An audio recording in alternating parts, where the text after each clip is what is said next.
पीछे कितना 30 न्यूटन। ये फोर्स का डिस्कशन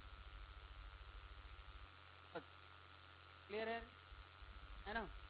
और डायग्राम इफेक्ट है ना, मैंने अभी तक केवल एज को दिखाए, कारण इफेक्ट मतलब असर। तो अगर किसी बॉडी पे फोर्स लगे तो असर क्या आता है?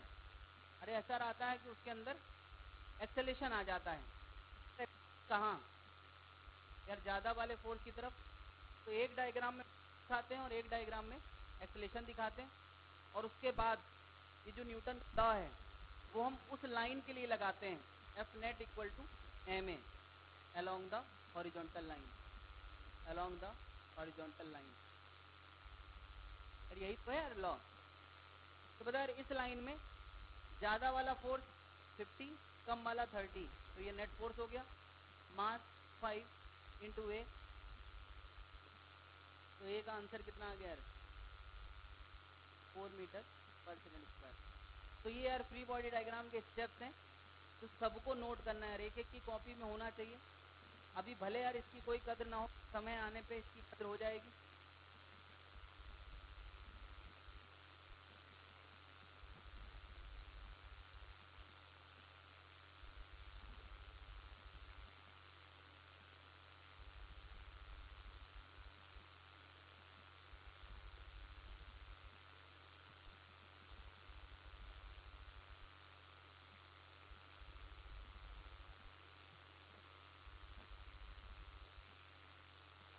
नोट कर लिया यार।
अच्छा बताओ, किसी बॉडी पे 50 न्यूटन आगे 50 न्यूटन पीछे है ना, बॉडी में एक्सेलेरेशन कितना होगा? अरे यार यही सेकेंड लॉ लगाओ, F net equal to M A 50 minus 50 equal to 5 A. तो यार 0 इक्वल टू 5 ए, तो ए इक्वल टू कितना है ना। तो इस बॉडी पे नेट फोर्स कितना है यार? यही न्यूटन का फर्स्ट लॉ है। और ये फर्स्ट लॉ है कि if there is no net force on a body और system, there will be no acceleration. There will be no acceleration if body is at rest, तो रेस्ट पे रहेगी।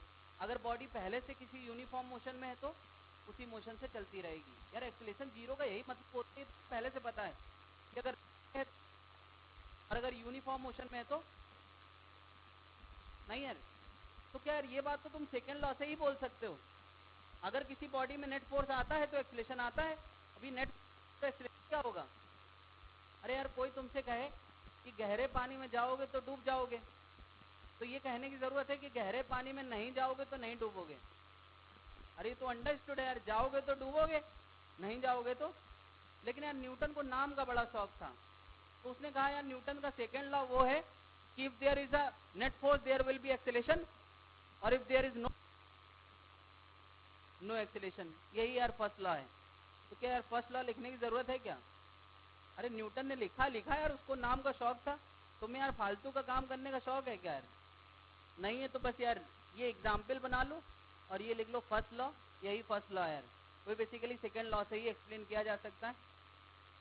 If there is no net force on a body और system, it will remains at rest.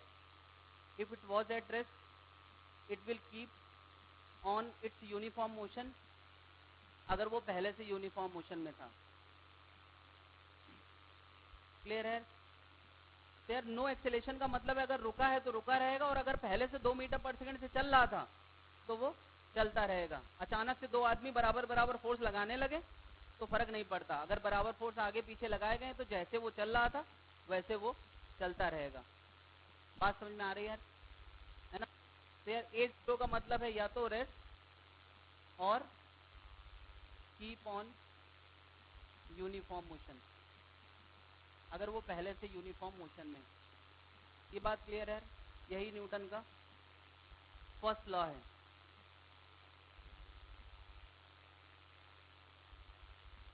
यार इतना सब करने के बाद न्यूटन अपने बगीचे में सो रहे थे।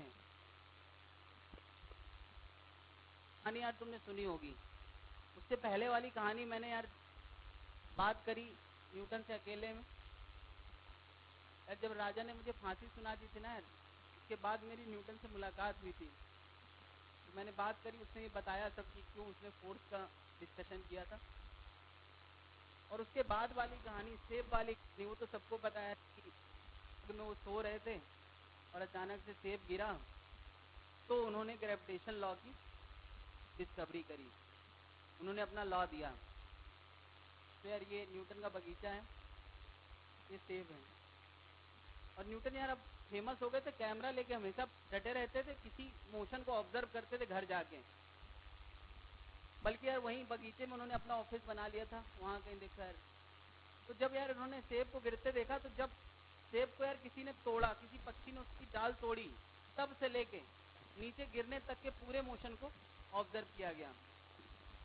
और वो मोशन ऐसा था, t=0 पे सेब की वेलोसिटी 0, जब कट किया ही किया था 1 सेकंड बाद वेलोसिटी 9.8 मीटर पर सेकंड, एक और सेकंड बाद सेब की वेलोसिटी 19.6 मीटर पर सेकंड, एक और सेकंड बाद सेब की वेलोसिटी 29 पॉइंट कितना यार, ऐसे यार इस तरह का मोशन नजर आया नहीं?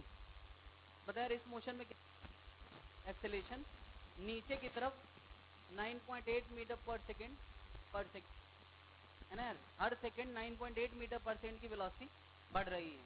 यार सिंपल करने के लिए तुम 10 सोच लो, ठीक है, 10 मीटर पर सेकंड स्क्वायर ऐसे सोच लो। तो न्यूटन ने कि यहाँ भी एक्सेलेरेशन है, जबकि यहाँ तो कोई एजेंट उसको खींच भी नहीं रहा है।